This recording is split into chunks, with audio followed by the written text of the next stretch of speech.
Dobar vam dan, vrijeme je za vijesti Osječke televizije. Razvoj komunalne infrastrukture najmlađeg osječkog naselja Uskih njiva dobiva svoj nastavak. Nakon gradnje novih zgrada, kompletne cestovne mreže i proširenja komunalnih vodova na ovom naselju koje teritorijalno pripada gradskoj četvrti Novi grad, danas nedostaju vrtić, dom zdravlja, škola, kapelica i autobus do grada. Od predsjednika vijeća gradske četvrti Novi grad Ante Bošnjaka doznajemo pak kako već duže vrijeme s gradskim ocima razgovara oko izgradnje nove osnovne škole i vrtića. Što se pak tiče potrebe za kapelicom, Bošnjak priča kako je nedavno razgovarao s predstavnicima Đakovačko-osječke nadbiskupije koji su zainteresirani za kupovinu zemljišta za izgradnju pastoralnog centra. Ipak, jedan od prvih projekata koji bi možda mogao zaživjeti je, kaže, uvođenje autobusne linije za to naselje. Pripadnici javne profesionalne vatrogasne postrojbe Osijeku uz dežurstva i intervencije na našem području tradicionalno tijekom srpnja i kolovoza odlaze na ispomoć kolegama u priobalju. Ove sezone ukupno će 32 osposobljena i potpuno opremljena pripadnika interventne vatrogasne postrojbe boraviti po 15 dana u centru u Divuljama kod Splita, odakle odlaze na intervencije duž dalmatinskog priobalja i otoka. 4 osječka vatrogasca istakla su se prije nekoliko dana i u spašavanju poginulih i ozlijeđenih putnika u stravičnoj željezničkoj nesreći iznad Kaštela. Tijekom ljetnih mjeseci učestala su i gašenja otvorenih požara na kontinentalnom području gdje se nesavjesnim paljenjem strništa vatra može opasno proširiti.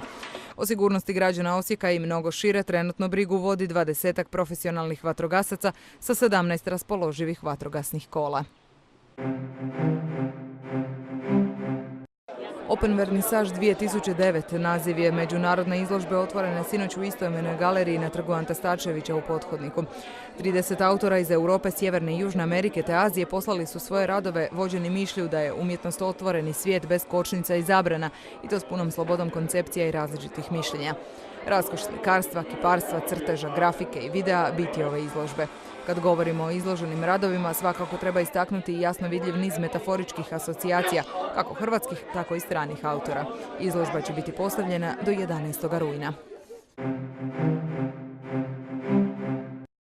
U sklopu demonstracije rezultata radionice Freeze, održane početkom ovoga mjeseca, sinoć je prezentiran spot.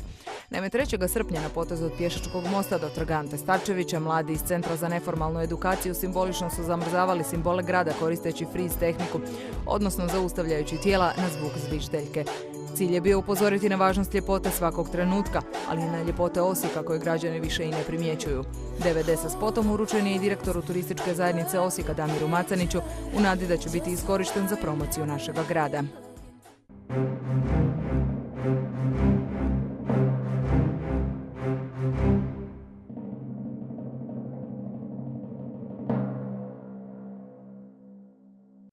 Pretežno sunčano i vruće vrijeme prevladavat će i sutra, puhat će slab vjetar. Jutarnja temperatura bit će oko 19, a najviša dnevna između 30 i 35 Celzijevih stupnjeva.